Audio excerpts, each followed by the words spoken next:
Hey Nick, what's the digital camera's New Year's resolution? What is the digital camera's New Year's resolution, Wyatt? 1080p. Uh-huh.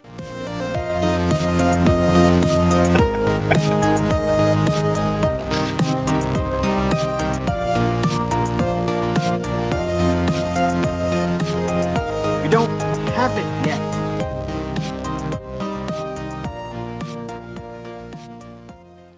What up? We don't have it yetters. It is Nick here with my buddy Wyatt for We Don't Have It Yet once again.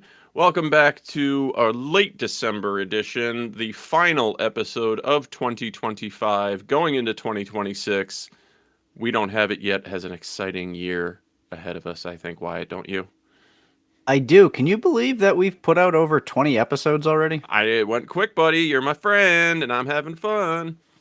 And we've had at least 20 downloads.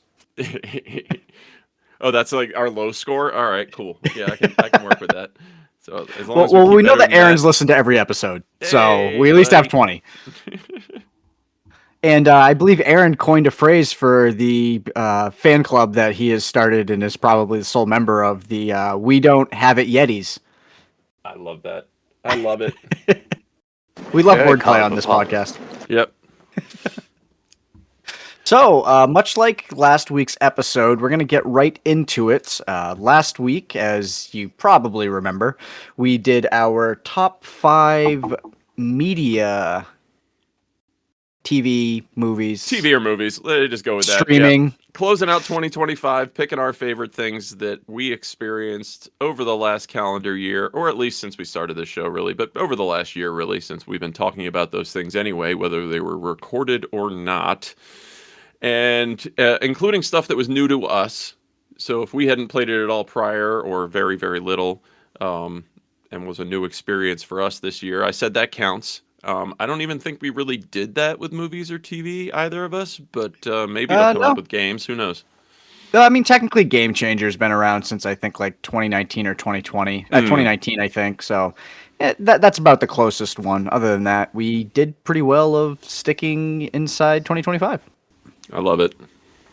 So let's get to it. I believe you started us last week with your first or your number 5 pick. So I feel like it's only fair that Yeah, any I will, honorable mentions that you want to get out of the way?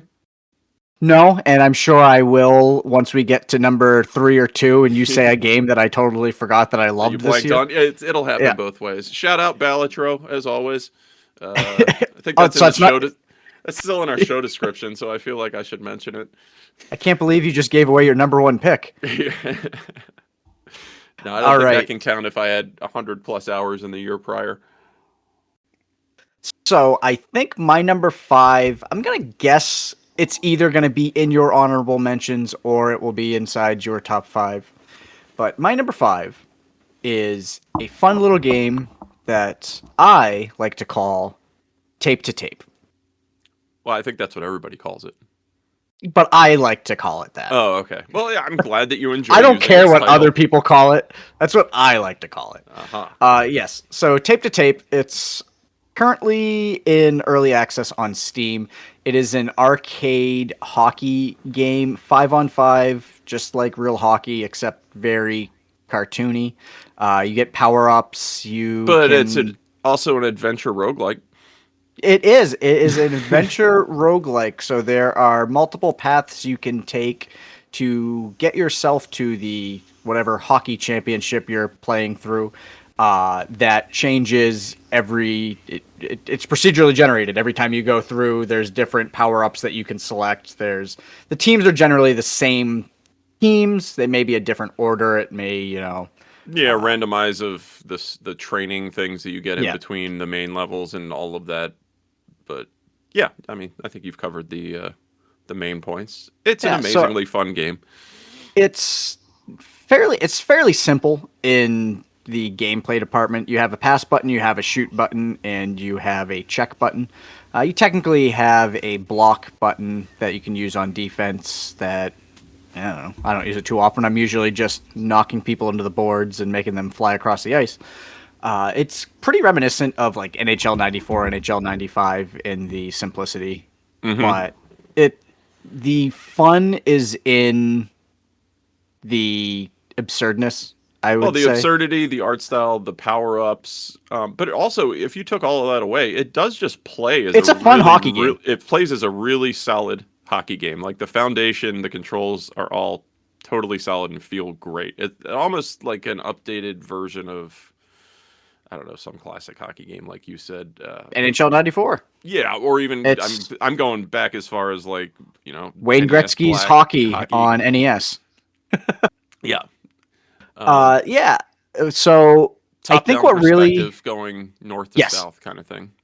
and you do not get to change your perspective. So I know, like, I used to play competitive NHL from like NHL 10 to NHL 16, which you might not even know that I did that. I But did not. I certainly did yeah, not. no, I played high level 6v6 competitive NHL hockey online in an actual league, 30 teams. Each team had 15 players, and yeah, it was a lot What of was fun. this like broadcast esports finale stuff that was sponsored by the NHL and all that, like they used to do for Madden every year, or they probably still do? This point, I think one of the leagues that I'm in does have some tie-ins with EA and NHL. When I was playing, it was kind of Early on the days. outskirts. Yeah, it Yeah. was. There wasn't a whole lot of esports streaming happening when I was playing. It was there, but we weren't. But yeah, it was a lot of fun. I actually won several Stanley Cups, and I think I to this day still hold the record for most fight wins in a season. Uh, Nice. I loved playing a goon, but yeah, tape to tape is a lot of fun, and I think what actually put it inside my top five was heading out to Chicago and visiting you, and actually getting a chance to play it couch co-op on the same team. That really did Uh, add quite a new element. It felt very familiar, yet a different play style and experience when you're having to coordinate with another actual human. And I had a blast too. So Yeah, I would love to. I think it's only 4 player. I'd love if you could get 5 players and actually, like, again, like my experience run a full playing squad. NHL. Yeah, run a full squads against each other. I believe it's only 4 player right now. Like I said, it's in early access and things might change as we go forward. And it's been in early access for over a year at this point. I don't think Uh, you need additional players, and I think it would get too chaotic on the I ice love the if you did. chaos. Yeah, but you're talking about your NHL league game that you played didn't involve a move where you could hurl your stick across the ice and bash the other player in the head with it, Not legally. or yeet them like up into the scoreboard kind of thing. Yeah, I guess you're right, but. Uh, The other thing I wanted to mention about this game is the art style. If it's not involving the artists from the Oatmeal, it's extremely reminiscent, almost to the point where I would accuse somebody of biting that guy's style in some of the character designs. Yeah, Because he is not in any way related to this game, so a lot of it's an homage. the player faces and things like that are just straight out of the Oatmeal to me. Am I I can see wrong? that. Yeah. No, you're not. I could definitely see that. So it was released in early access in May of 2023. So it's been The almost three Oatmeal is a years web since it's been comic out. series, by the way, for Yes, anyone that doesn't know that. A long I think running web everyone knows comic. that. Yeah. So it's currently only on Steam. It's actually on sale 25% off as of us recording this. And actually, it says the offer ends January 5th. So by the time you listen to this, if you wanted to pick it up, go out and grab it for 15 bucks. I definitely think it's worth the money. Oh, it's well worth that. I mean, it's fun in that it's a sports game, but it adds something more than your just standard like season mode kind of thing. Yeah. And adding that element of doing runs and building your characters and your team and all that stuff, and then all the wacky, fun, arcadey power up stuff. I would like to see, and maybe it's something that they would add, but there's no reason why they couldn't do. And if it's in there, I apologize for not looking.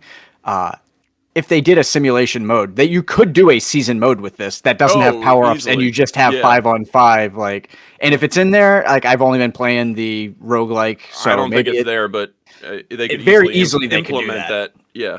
And I became only aware of this game, I think, through LTT videos. I had never heard of it Oh, really? Really, in reading in the gaming world or anything, it was Linus on LTT kept saying every time they built a computer, let me try tape to tape. That's my favorite game.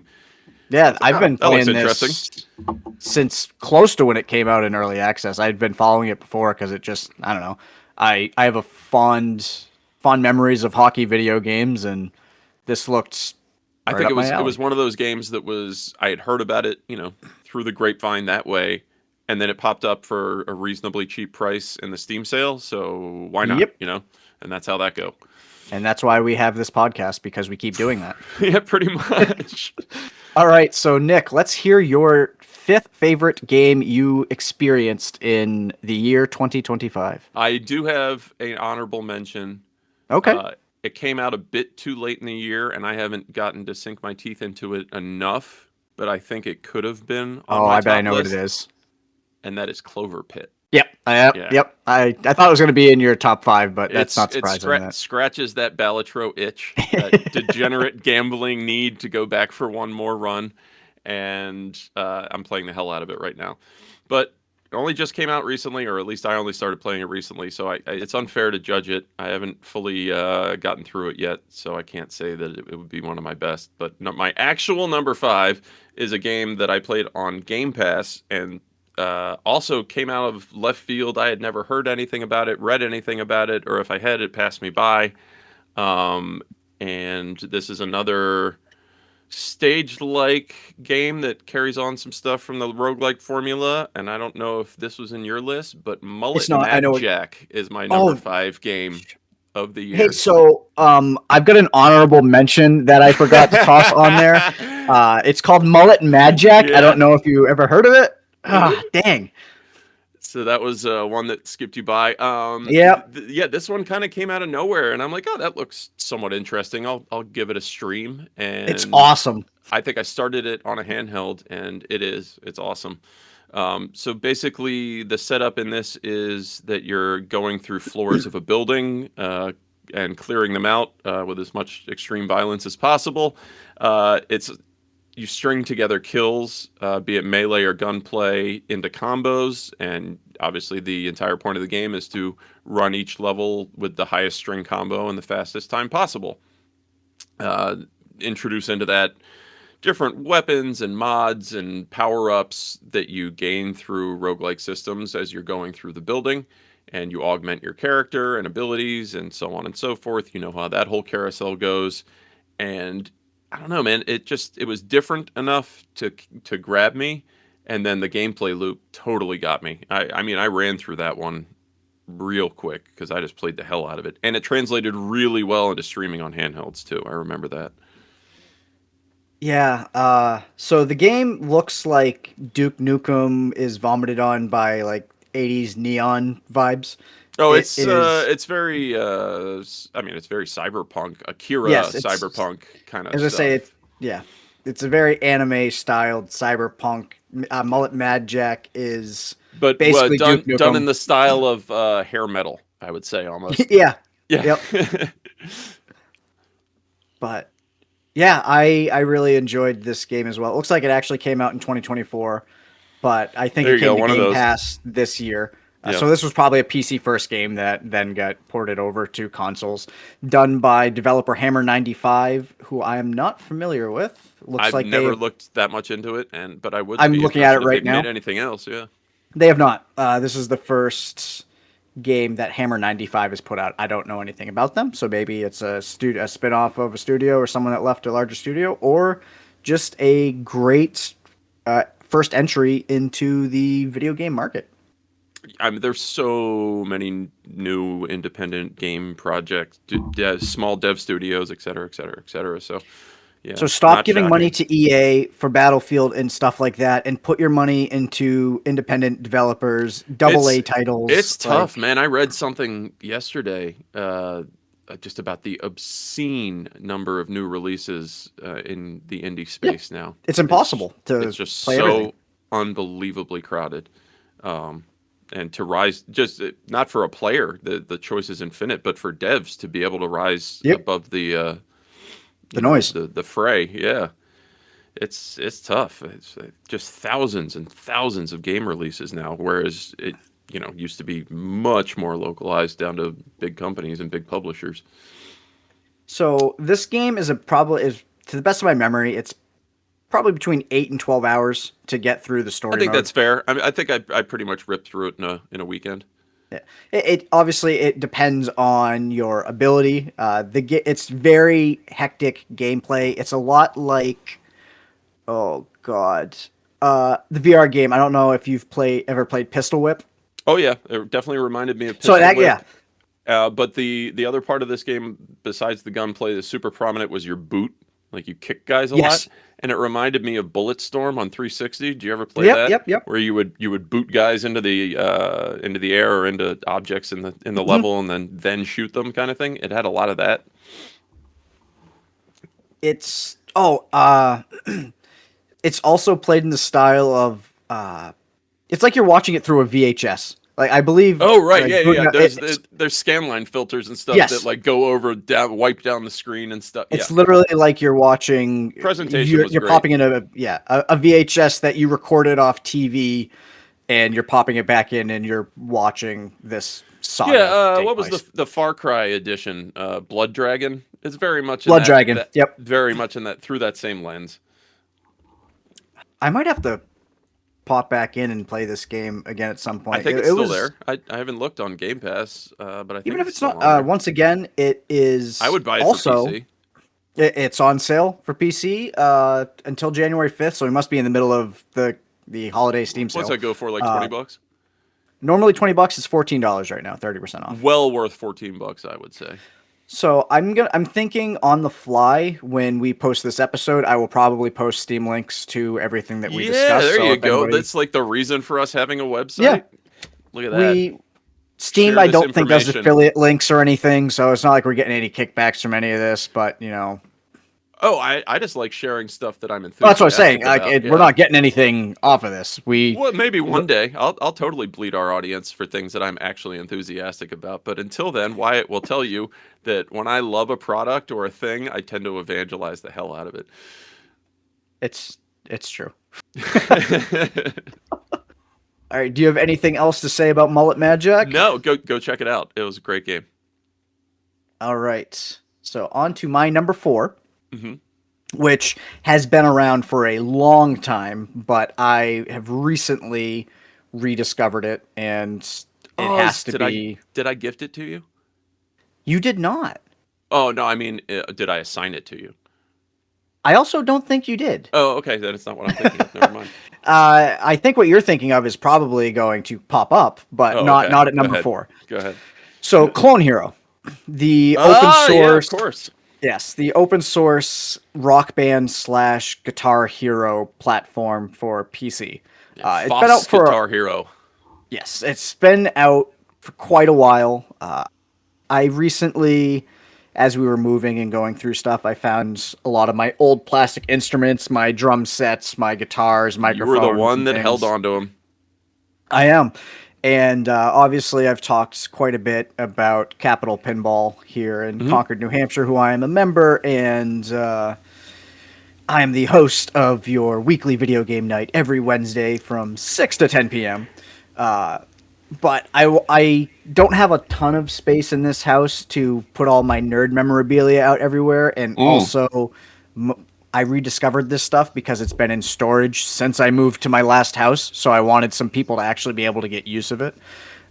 So I brought my plastic instruments to the pinball club for us to be able to use on our MAME cabinet, which has which has Clone Hero loaded up on it, with plenty of songs that we have acquired, and I've found quite a few people at the club that have just had fun just grabbing it, sitting down, playing a couple songs. I had a guy recently that plays drums, but he's never Hmm. played Rock Band or anything, and I got him to sit. He was very reticent to want to do any of it. I asked if he wanted to play guitar, and he had actually asked, he's like, "Well, do you have a drum set?" I'm like, "Yeah, do I?" So actually sat him down. He played probably 4 or 5 songs with us, and he's like, "Oh, this is really fun." So we're definitely seeing a resurgence in this rhythm. I It's shouldn't. so fun to me. Everything old is new again. I mean, when you what was that, 2007 to like 2012 or something like that? Maybe a little 2000, longer than that. Maybe yeah, 2006 to about 2005-ish. 2014. Yeah. Yeah. And Yeah, I it think was Guitar just, Hero came out in 2005. yeah, by the time you started getting into like Guitar Hero, the Beatles, and like the special ones that came with their Yeah. own instruments, it was, the market was just, it was way too saturated. People were sick of it. And what else is there, kind of thing. But now, a decade later plus, and you couldn't give the instruments away. You could not give I'm them kicking away. myself for not picking them up, some of these when they were They free. lined every thrift store that I looked at everywhere for $1 a piece. I think they were in free piles outside of independent game stores. That they were Yep. lining every single landfill in the area, and yeah, now they're treated like gold. Go figure. Yeah, I don't really have a ton else to say. Like, if you've played Guitar Hero, if you've played Rock Band, it's that You know what you're getting experience. into. It's Yeah, yeah. I miss that Um, experience, and I haven't had a good late night jam session karaoke silliness with a group of friends in a very long time. I miss that stuff, so yeah, I would it like was to get a back into this. yeah. It was a ton of fun. We've had a couple nights where no one got on the microphone, which is fine. Fair enough, But doesn't matter. we got a guitarist, we got a bassist, and we got a drummer, and we played for couple hours straight, and it just Well, brought me right back to college and just doing this crap. And yeah, the greatest thing is that at Clone Hero, your choices are more or less infinite. they're endless. They're yeah. Yeah, Uh, there and there's charters that are adding new songs, different songs, like songs that were never in Rock Band or Guitar Hero games. There are the original charters that may or may not be putting songs that were in the old games back into Clone Hero. You know, we don't want to get on the bad side of anybody, so maybe or those maybe not licensing that deals stuff. have long since expired. But it's really cool to hop on and search one of the websites for a band that you might like and be like, oh, did anyone create a chart for them? And you find out that there's 10 songs by a band that's never been in Guitar Hero or Rock Band. You Yeah, download it and it's like, this is really cool. that's awesome because you can find the obscure stuff that you happen to be into. And I think we touched on it in another episode a while back, was just that, and you just said it here, the drum sets I find fascinating. Basically, any USB capable electronic drum set Any now MIDI controller or drum works, set, yeah. and you're doing that. Guess what? You're also learning is how to play drums, which is pretty Yeah, dang cool yeah. to me. That's the one thing about like playing the guitar in Rock Band. It does not translate to learning how to play guitar. But the drum set, it's not 1-to-1, but if you could play drums on expert in Rock Yeah. Band, you could definitely learn how to play a real drum kit. Yeah, I mean, if you want to learn how to play guitar or bass, go pick up Rocksmith and get a real guitar or Yes. bass and plug it into your PC. No doubt about that. This is much more just straight up a game. But it is neat that at least there's that overlap nowadays, and that the kits are now cheap enough that anyone could pretty much get a setup going for what, under $200. Let's say a couple $100 Yeah. you have an entry level that you can get into. Nick, Yeah. what is your number 4? My number 4, I was playing right before we recorded this because you were having a conversation with your landlord, and that is the follow-up to a very popular game from a couple years ago by the same developer of Luck Be a Landlord, is Maze Mice. I've Never been heard of it. having fun with this game all year, and I don't know if it made your list, but I know you have played it as well. It is Pac-Man meets Bullet Heaven. I think that's Yep. probably a fair way to say is Meets well, Mappy. yep, meets Mappy. There you go. It's a top-down perspective, and you're kind of going along collecting experience orbs and leveling up power-ups as you go, and there are enemies chasing you throughout the gridded level, and it is your job to avoid them while also attacking them, and then adding to the weapons that you're gaining from the experience power-ups, and so on and so forth. The interesting part is time only moves forward when you move. So if you stay Mhm. stationary, all the enemies stay stationary. The second you move one frame over, they move that exact amount. And so it's a lot like Snake in parts, where you'll have a huge line of guys following you and they follow your exact path. And if you're not careful, you can run into yourself or them. and it gets more complicated and hectic as you go, just like any of those great games like Vampire Survivors or something. And yeah, it's grabbed me. It's that new game where it's like, all right, I got 20 minutes on the couch. What do I want to just plop in and play real quick? And it's so perfect for those quick sessions.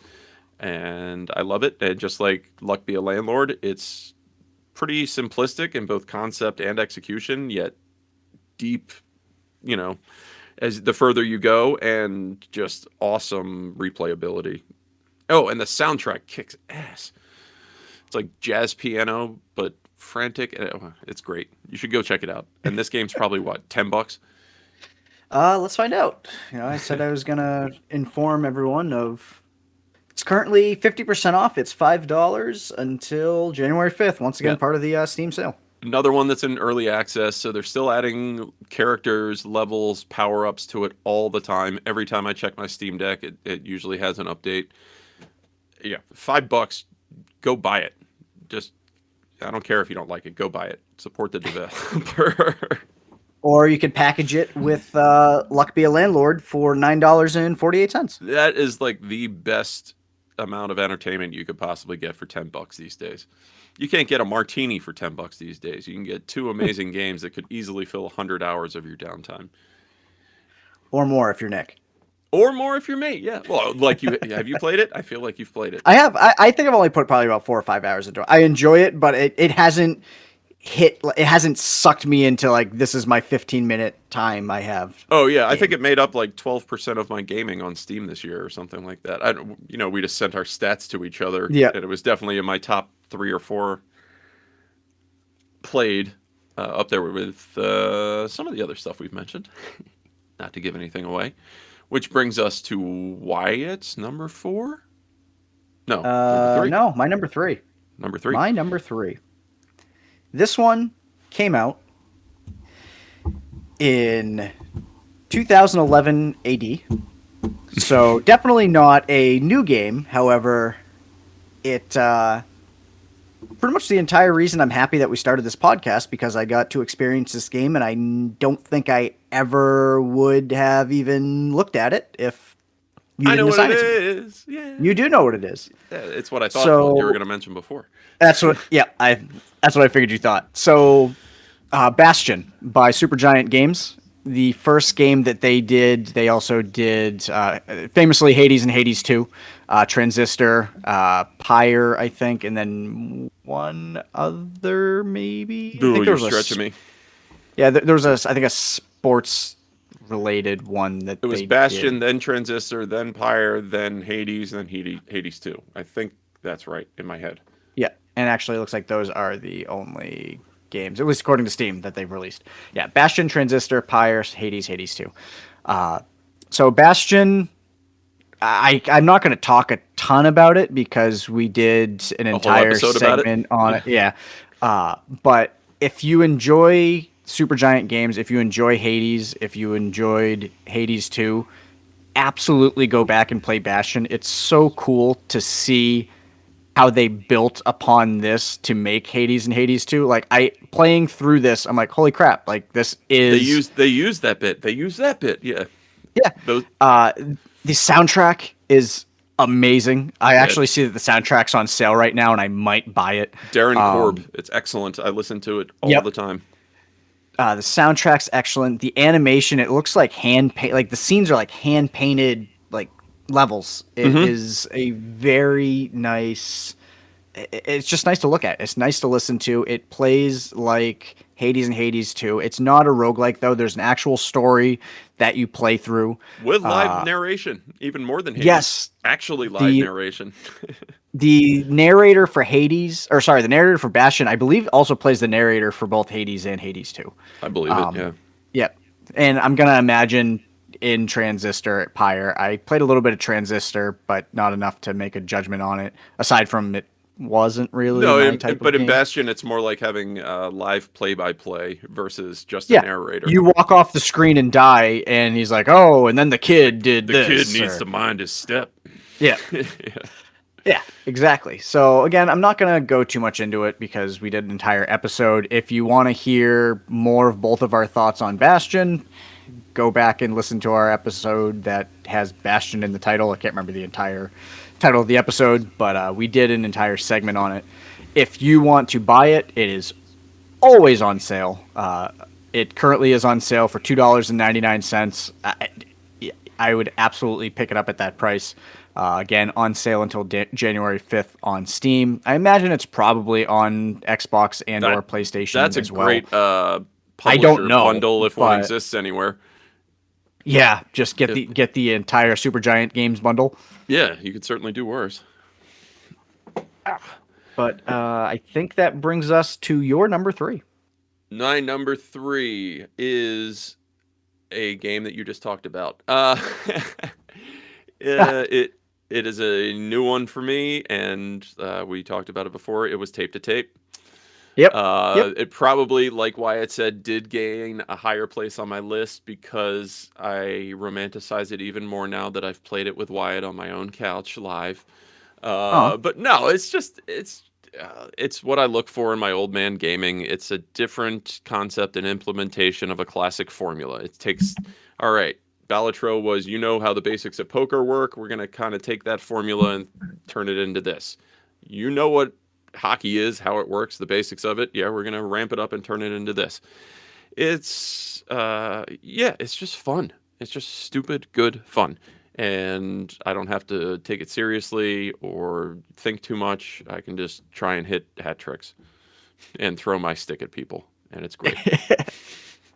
And fart people out of your way. And fart people out of my way. Also, you didn't mention this, or we didn't mention it. Like all the fighting and contact and moves like that are incredibly satisfying. I don't know if it's the sound design or what, but when you wing that, it feels like there's weight behind it. Exactly. When you wing that stick and it cracks your opponent in the back of the head and he breaks his face on the ice, you're like, God, that was satisfying. So I don't think we need to touch too much more on that one, but well-deserved place on my list. Number 3, Tape to Tape. All right. So number 2, and I'm actually going to be surprised. I'll be happy if our final 2 match up. I don't know if they will, but I'm pretty sure one of ours will. That's okay. So I'm surprised one of these didn't hit your honorable mentions. Like a Dragon, Infinite Wealth. Ah, shit. Okay. All right. Well, no, I misjudged you. All right. Well, then I might as well say it. My number 2 is Like a Dragon, Pirate Yakuza in Hawaii. Oh, all right. So let's start with Infinite Wealth, and then we'll move right over to Pirate Yakuza, because I didn't get a chance to play that one yet. It's at my library, I think, now, so I might be able to get on the wait list. Great library title, because that's how I experienced it, Wyatt. It was 2 borrowings from my local library. So Like a Dragon Infinite Wealth is the 9th game, I believe, in the Yakuza series, because Like a Dragon, I think, is number 8. It's a game it's a direct sequel to Yakuza Like a Dragon, which for this entry they've changed the series title to Like a Dragon. So confusing. So it was known as the Yakuza series in the US, but in Japan it was called Like a Dragon. It translated to Like a Dragon in Japan. Actually moved those two in English to both be part of one of the titles, but now they're all formally called part of the Like a Dragon series again. Yes. I can't remember how it works. Yeah. Ryu, I'm not even going to try and pronounce it. Japanese in it. Yeah, something like that. Yeah. But yes, it translates to Like a Dragon. So the Like a Dragon series is the Yakuza series. So this one is a direct sequel to Like a Dragon. Traditionally open world brawler RPG stories. But this one and the last one are straight JRPG battle styles, which to this day, it's one of my freaking favorite reasons behind why you actually see why you play the game the way you do. And the reason why these 2 games that you play, instead of the older games, where they were the open world brawlers, you play it like this because our protagonist, Ichiban, his favorite game as a kid was Dragon Quest. He was obsessed with playing Dragon Quest, which is a JRPG.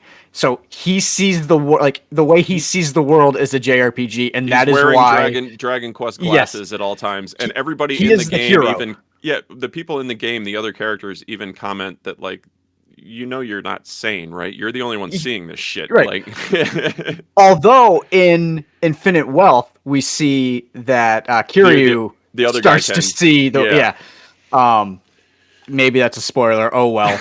But it's one of my favorite beats because it just made me laugh so much that like because you see before you start the fights, you're just walking up to into the street and you see a bad guy, and in the normal Yakuza games, you just fight them and beat the crap out of them. But then it just turns into this JRPG where now Ichiban's wearing armor and this random just thug is a strange guy inside a garbage bag. Like it's just it I could don't be know. it could be a greased up guy holding a pool toy too. You don't know. It could be. Could be a It could be a gangster with a flasher. baby fetish. Yeah. Oh, it could be a lot of things. Yeah. So, Infinite Wealth, it just builds off of the previous game. I really loved Ichiban as a protagonist. I really enjoy his story. He's the eternal optimist. He sees the best in everyone. Everywhere he turns, someone is doing something crappy to him, and he's still like, "Oh, you're still my friend. You did something bad, but okay." Like, and the characters comment on that too, like, why are you being nice to me? I just tried killing you, and now you're like, you want me to be part of your party? But it's just like he's like a babe in the woods. Exactly. Yeah. He went to the ideas. I think he goes to prison at like 18 or 19 years old because he takes the fall for his boss doing a murder, and he spends like 20 years in prison. So later. he knows nothing about the world, and he's still got the mentality of like the teenage kid that loved playing Dragon Quest, and he just sees the world through that lens. But if you enjoy JRPGs, if you like the Yakuza series, which it is famously weird, the main storyline is generally very serious. There's a lot of cutscenes, but the side quests are where it goes off the rails. Like you said, you've got mini games. Like in this one, there's a Pokemon Snap spin-off that you can play. Yep, there is a Crazy delivery. Taxi style, which is the food delivery. Yep. There's a literal entire Pokemon game inside of Infinite Wealth where you can collect the bad guys that you're fighting. You can collect them and then battle them against another players. Yeah, there's a million things. There's batting cages, there's driving ranges, there's go-karts. There's arcades where you can go in and play the full version. Play old Sega games. Half a dozen old Sega titles. You play Sega Bass Fishing. Incredibly deep, super fun. In that one, the recycling game I really got into too. You have to gather cans. Yep. Very similar to the food delivery one, but we won't tell anyone. And the combat was the first time I had felt in the modern era in a long, long time where I was like, okay, this is JRPG turn-based combat. This makes sense to my SNES mind. And it just translated to something that is completely beautiful graphically, but it still feels right to my head, kind of the way it should play. I played both those games. The only reason Infinite Wealth is not on my list is because I thought that I played it at the end of last year. I'm pretty sure I played it. It came out, I think, at the end of last year, but I don't think I picked it up until the first sale in January or February. Fair. But I was kind of coming off the high of playing the previous one, and I loved it so much that I was like, screw it. Yeah, I was going to say, you powered through. I did. Those are the only two games that I played for like a good 4 or 5 months where I didn't really play anything else. I was just playing Yakuza games, which leads us right into my pick after having enjoyed those so much. Here comes an offshoot this year, Like a Dragon, Pirate Yakuza in Hawaii. The premise of this one is it picks up after the story of Infinite Wealth drops off, and your protagonist is actually a traditional villain from throughout the entire Yakuza series. He's like one of the mainstay bad guys, and holy shit, Wyatt, I'm forgetting his name right now. Help me. Eye patch guy. What's his name? Goro Majima? Goro Majima, thank you. And so I can't actually even remember what it leads to him bonking his head or getting in a shipwreck or something. But long story short, he gets amnesia and wakes up on a pirate ship, and we're off to adventures of sailing the high seas. And with his amnesia, also has a total change in character where he basically becomes a nice person and a good guy, but he can still kick a lot of ass because he knows how to fight. Well, he's just to very quick, like he is an antagonist. Like he's not necessarily a villain. Like he plays a foil. Yeah, he's not a straight bad guy. No, he's used to advance the story in the games. Yes. I think in the most part, yeah. But anyway, so you play as him, and this actually takes the series back to Brawler, which I had never really played before, other than playing a little bit of Zero and a good few hours of the first game until that point, and played through this whole one. And shocking, you also have a pirate ship and a crew, and you sail from place to place and get in major nautical battles, and there's even a coliseum where you can take on other pirate ships for money and stuff. And it reuses the city assets from the previous game, so you can still go back and do food delivery if you want, and play mini golf or do all those things. But now it's all a brawler again, and you can also just hop in a boat and go sailing. It's obscenely over the top in the best way. As the series is. As the series is, it can go from dead serious, holy shit, they've actually nailed this tone of really serious stuff happening, to the most obscene, weird, over the top, fun type of stuff happening. And it manages, it all makes sense in the course of a Yakuza game somehow. But this one, like I said, I got it from the library and immediately renewed it, just pounded it out, and loved every single second of it.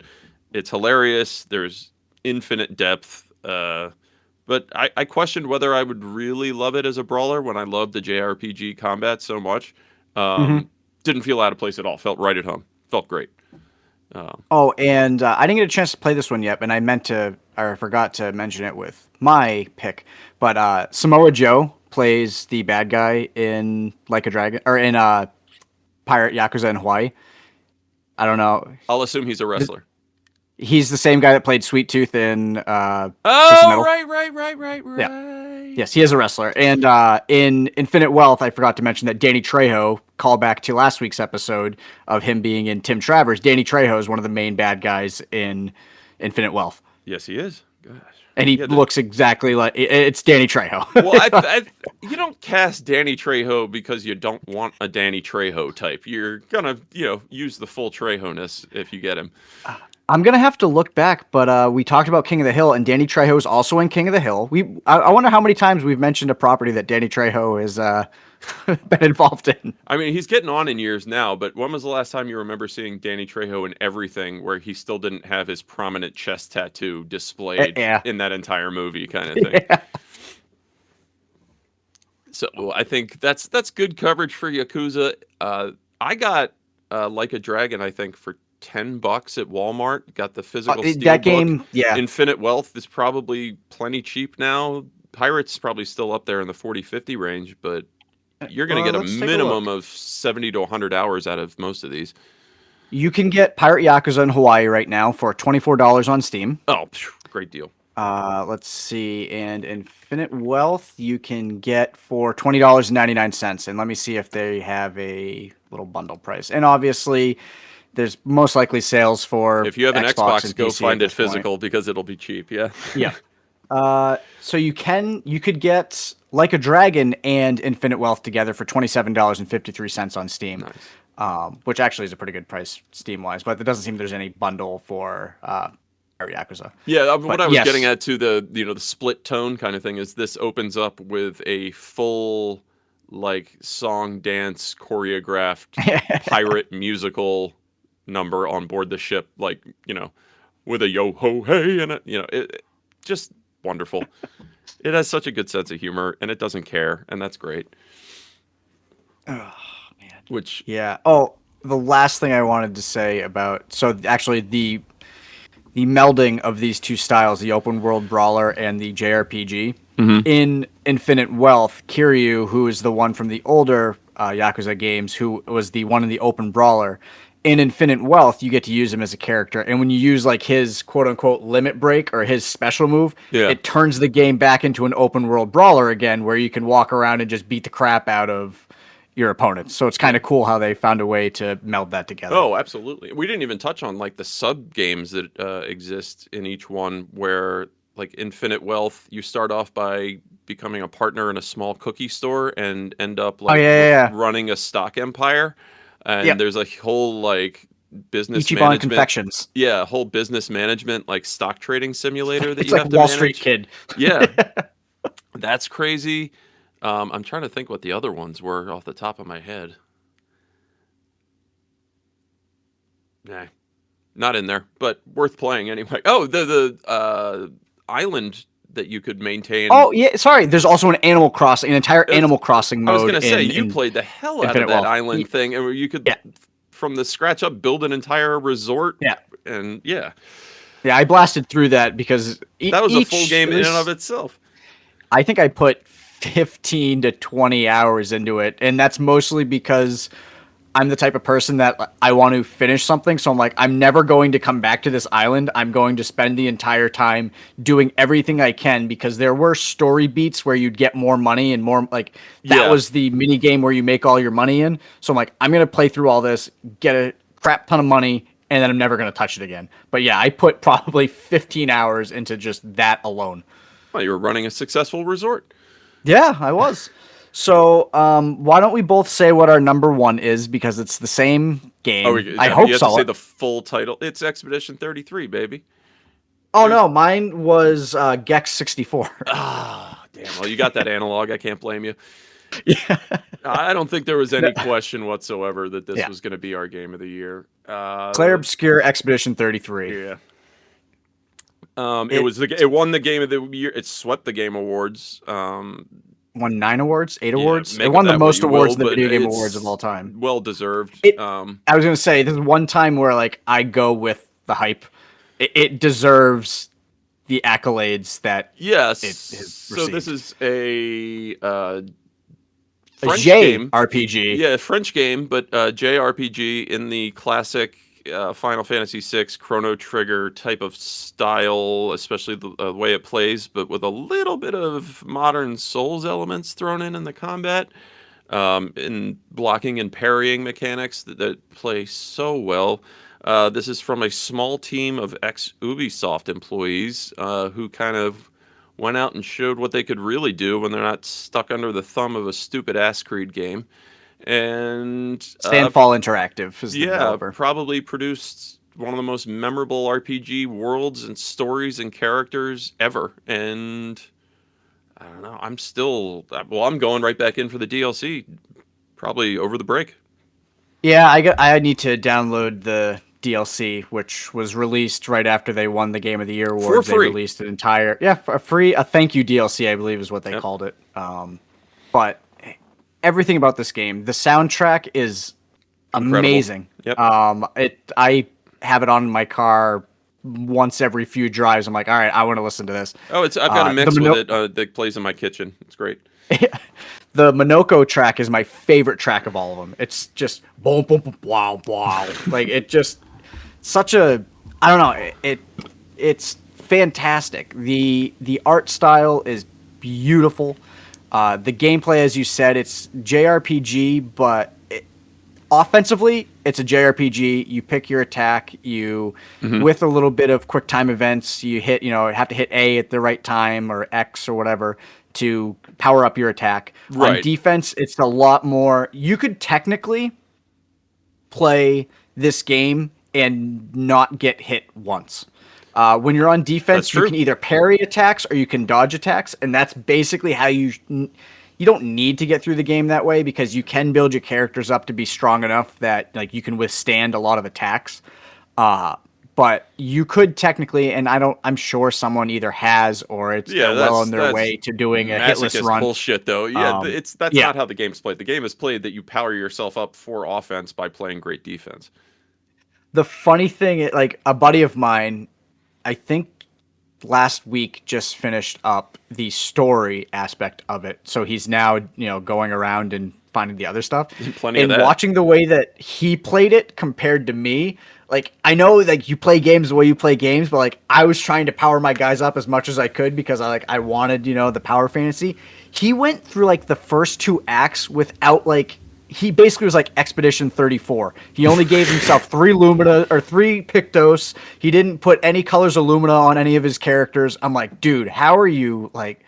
But he's masochistic. He's one of the guys that great. The most challenge, yeah. So he's very big into the Soul Styles games. So he was basically playing it like that. Like he was putting himself through that. Yeah. Yeah. Whereas I was like, oh yeah, give me all the colors of Lumina. I want to build my character up. I want all of these Pictos on my guy. Building yourself into feeling like the biggest badass is part of the fun of RPGs over that, 60 hours or whatever you're playing, 40 hours. Yeah. Which now that he's in the end game, he is starting to do that. He's starting to build his character up. And I think he's finally at the secret boss at the end, which I don't know if you ever faced him or not. Oh yeah, but, I won't break anything away, but the main story is not the end. Yeah, and there's a lot of additional content to be found in the base game, and kudos to them for doing all of it. The biggest advice I would give to anyone that decides to play the game is don't do what I did. If you want the end game to have if you want the final boss to have some meaning, Wyatt don't necessarily go straight to it when you get into the third act. Like go around and do some exploring and level up a little bit. But I basically got my characters up to like level 95, and then I decided to go to the final boss, and I think I like 1 or 2 hit him, and he didn't get a hit on me. I was like, oh, well. Oops. Yeah, but I mean, even past that, the game it was still hard after that. Yeah, it has its own versions of like the diamond and ruby weapons kind of thing, or whatever. Yep. Emerald and ruby weapons. Am I remembering that from FF7? No, there's ultimate weapon. There's diamond. There's all those guys. Emerald. Yeah. There's ruby. Yeah. I can't even remember. You beat the game and then you get the ability to fly, I believe, which opens. No, you get the ability to fly at the end of the second act. Is that right? Because yeah. Because the entire game opens up in the third act. Yeah. You then get the ability to explore the entire map. Okay, first you can swim, and then you can swim and smash through rocks, and then you could do... Yeah, okay. Yeah. Well, first you can walk. Right. Well, that also brings us into one of the best original characters in a long time, is Eskia. I wish Eskia was my best friend. Yeah. Eskia is some sort of weird, gigantic... He's like Baymax from the Big Hero 6. But but French and a puppet of some sort. That's about right? That is about right. Like, there's so much I want to say about the game, but I don't want to give anything else away. So I'm gonna refrain from talking. Best left untouched. But don't read any walkthroughs. Don't read any reviews. I mean, I guess read some reviews if they say that they are spoiler free, but I went into this game completely blind. Nick went into this game because he thought we were playing a multiplayer game, and he asked me why I was playing this game without him, because I believe there was a game called 33 Souls, maybe, that came out at the same time. It was the same time. They were both 33 games. That's what I remember. I was like, I don't know. I loaded the 33 game. I thought it was a, massively multiplayer. Where's the multiplayer? Yeah. But we're not going to say anything to you that you haven't already heard if you're into video games, because this game is everywhere right now. Yeah, it's been endlessly talked about. When I first started playing it, and I was evangelizing it to people. Like, I think it was good at that point because it wasn't really getting the huge... It was getting attention, but not the attention it's received now. So nothing that we say is going to turn you on now to playing this if you haven't already had the idea to. But if you enjoy JRPGs, this is a game you have to play. Yeah, I mean, most of my buddies... It's on sale for 20% off. That I was trying to talk into it kind of thing. It was kind of that, I've heard. Yeah, I'm going to get to it. I intend to. It does look great. And then it was only recently... for good or for bad, because it won all the awards or was talked about, and now I'm getting the email. Now that someone I trust said they like it. Shit, dude, this is amazing. I hate that. I deal with that in my life all the time. It's like, I was telling you about that months ago. Yeah, but this YouTuber I liked mentioned it now. Yeah. I didn't trust their opinion more than yours, man. Yeah, funny enough, a friend of mine that I used to work with at my previous job, him and I talked on and on here or there. He loves video games. I love video games. and I hadn't talked to him for probably like a year or so. And then this game came out, and I think I was maybe halfway through the first. There's 3 acts in the game, and I was like maybe halfway through the first act of the game, and I texted him after not talking to him for a year. I'm like, dude, you need to pick up this game and play it. And he is one of the kind of guy that, like, if I suggest something to him, he's like, oh yeah, he's like, you haven't led me astray in anything you've recommended to. Yeah. So him and I like got back in touch essentially almost every day. We were either on the phone talking to each other, which, if you know me, I do not talk on the phone because I worked a job where I had to talk at high stakes conversations for entire shifts, so I avoid it like the plague. He was a 911 dispatcher, y'all. Yeah, I was. Yeah, it sucked. But we would talk on the phone a few times a week. Otherwise, we'd be chatting about it, and it was so cool to like get back in touch with someone over. So I think that's also part of why it holds a soft spot in my heart, where it's like, oh, cool, it got me to reconnect with someone that I hadn't talked to. I mean, it connected with me because you were well in front of me in the game, so you were getting it, you know, as I was experiencing it 8 hours behind in the game for you, because you had just played those cards. It was so fun to see other people. Yeah, that was my favorite part, was being ahead of people. And like I said, you know, not giving away any of the story beats, and just to see everyone else's reaction to when stuff happens and be like, yeah, yep. Yeah, I mean, would, if you've looked at it and looked at the styling and questioned whether it's for you, I would really push you to give it a shot, because well worth it. And when I went in dark, like Wyatt said, I didn't even know the difference between that and the other game. And at first I was like, oh, okay, I guess it's not a hugely long intro or anything. It just kind of sets the beats for what the story is. And I wasn't sure if it was going to land or not. And the second I think I started playing actual combat and stuff, I'm like, oh yeah, this is going to work for us. Yep. Yeah, I'd say give it 3 hours or so to get to, because a lot of it is getting you, it's introducing you to the world, which it's world building, which is great, because once you get into the game, it's like, oh, cool, I actually understand. It's not like this is a, you know, established IP to pull from kind of thing. Like, everybody knows this is Iron Man, so we can just drop in and visit him kind of. No, this is all new. Like, everything is ground up. It's not on Earth. It doesn't pull from anything that we know already or anything. So it takes a little while to lay the groundwork, but it should, because it's an amazingly good story. Yes. I think, I can't remember who said it, and maybe you sent me a link to someone saying it, but I saw someone say somewhere that the worst thing about this game is that it makes the French likable, because this is an incredibly French game. It's an incredibly French game. It is very French. It really is. But yeah, that gave me a good laugh. That the worst part about Expedition 33 is it made the French likable. Can you believe it? The impossible has been done. That's great. So that wraps up all of our top fives. I guess kind of wrapping the year up. I want to thank anyone that's listened to one episode or all of our episodes. It's been a lot of fun that, we decided to, I wouldn't say do it on a whim, but I closed my business down and had kind of a giant hole of creativity, and Nick has been wanting to do something like this for a while, and we have been kind of pushing it back and forth for a little while, and finally decided to make a go of it.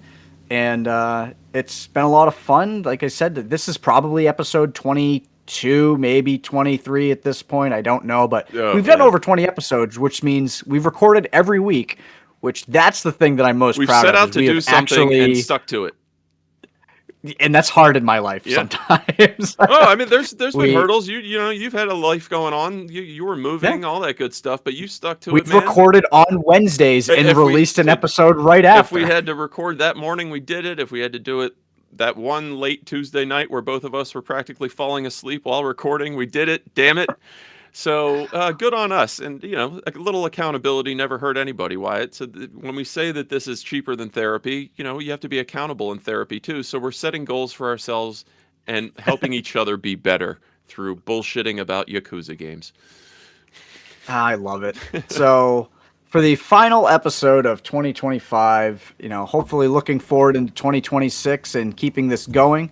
Maybe, doing some different stuff. We're really hoping to get the website up and running where both of us can maybe expound on some of the things we talk about, and let our written word do some more talking. I tend Maybe to be able to communicate my thoughts a little clearer and organize them in the written word, and I'm sure that that's similar for you as a English boy background. yeah. When you can edit your stuff before you publish it, that Right. generally goes a lot better than off the cuff live. Especially, not that this is necessarily public speaking, but this is more public speaking than just having a conversation. Certainly, and I don't generally write, hang on, wait a minute, what was that dude's name again in the middle of an article? So, Right. But I think we're doing pretty well. So, like I said, next year we're hoping to get some more written word stuff. We might toy around with just doing some dumb video game streaming, which is more or less an excuse for us to start playing video I would games like to together push again. Wyatt to, if we're going to play together again, let's at least put it on a live type thing. It doesn't have to go out into the YouTube world or anything, but if anybody wants to come hang out, it'd be kind of fun. All right. Do you have any wisdom to bestow upon anyone for the final days of 2025? Never shove your granny while she's shaving. For Nick, this is Wyatt. Thanks for joining us. This has been We Don't Have It Yet. We will continue to be We Don't Have It Yet. Stay safe. Love you.